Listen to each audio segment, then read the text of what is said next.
नमस्ते छात्रों, मैं डॉक्टर प्रकाश कुपारडे, बैद्यनाथ कॉलेज परली बैजनाथ।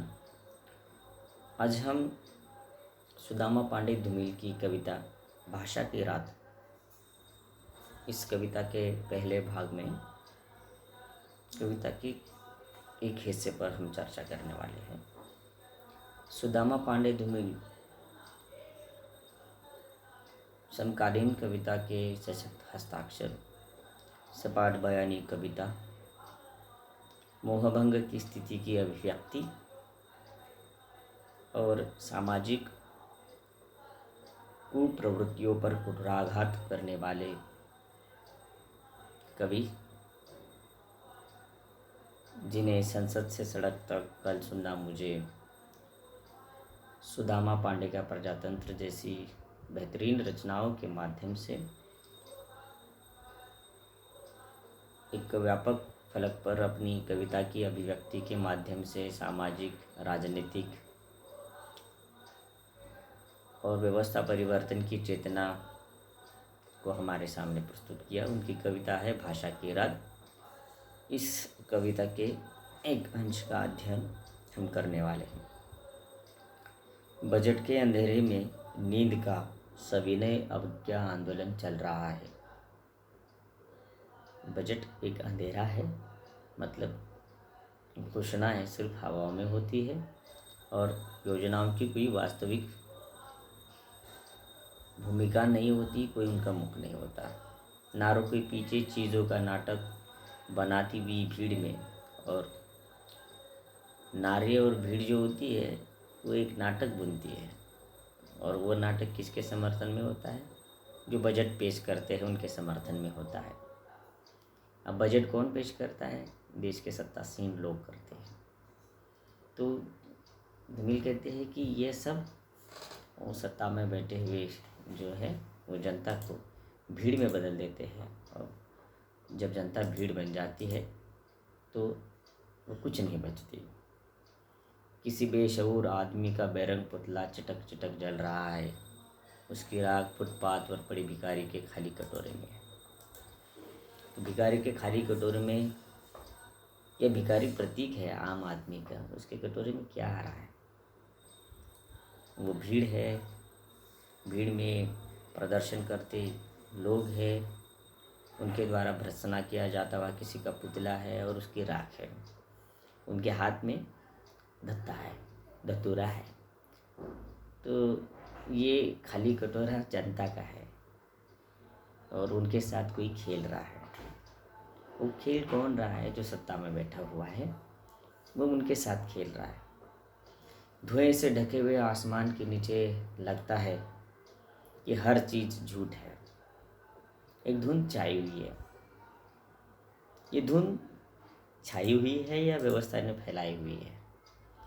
तो धूमिल कहते हैं कि ये धुंध व्यवस्था ने फैलाई हुई है कि आपको एक साफ सुथरा आसमान ही दिखाई न दे,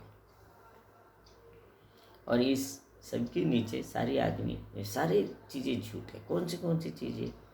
यहाँ के रहने वाले लोग, आदमी, ये देश, ये आज़ादी। यहाँ आज़ादी झूठ क्यों कहा? क्योंकि आज़ादी के 15-20 सालों के बाद देश को कहाँ पहुँचना था और वो कहाँ पहुँच गया, इसलिए ये आज़ादी झूठ है।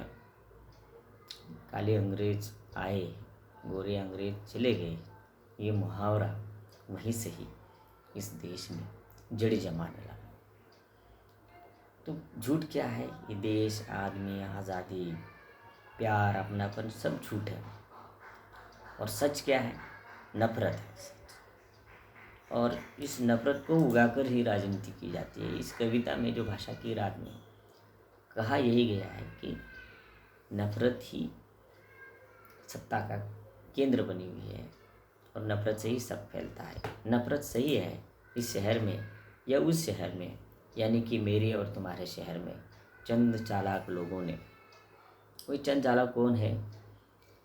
जो व्यवस्था में बैठे हुए हैं, चाहे किसी भी प्रकार की व्यवस्था क्यों न हो, जिनकी नरबख्शी जीभ ने पसीने का स्वाद चख लिया है, वे चंद चालाक लोग। पसीना मतलब जो मेहनत कश लोग हैं, जो श्रम करते हैं, उनके श्रम और मेहनत को चुराने वाले और उनके दम पर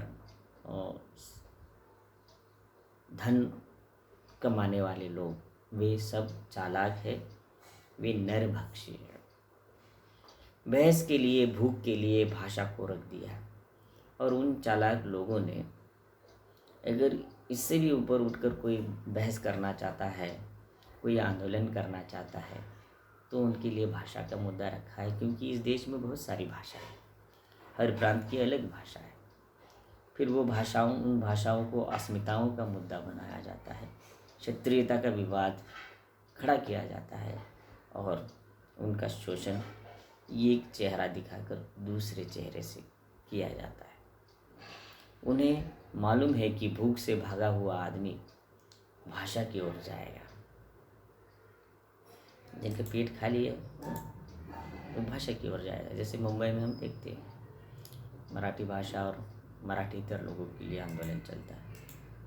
उन्होंने समझ लिया है कि एक भुक्कड़ जब गुस्सा करेगा अपनी ही अंगुलियां चबाएगा।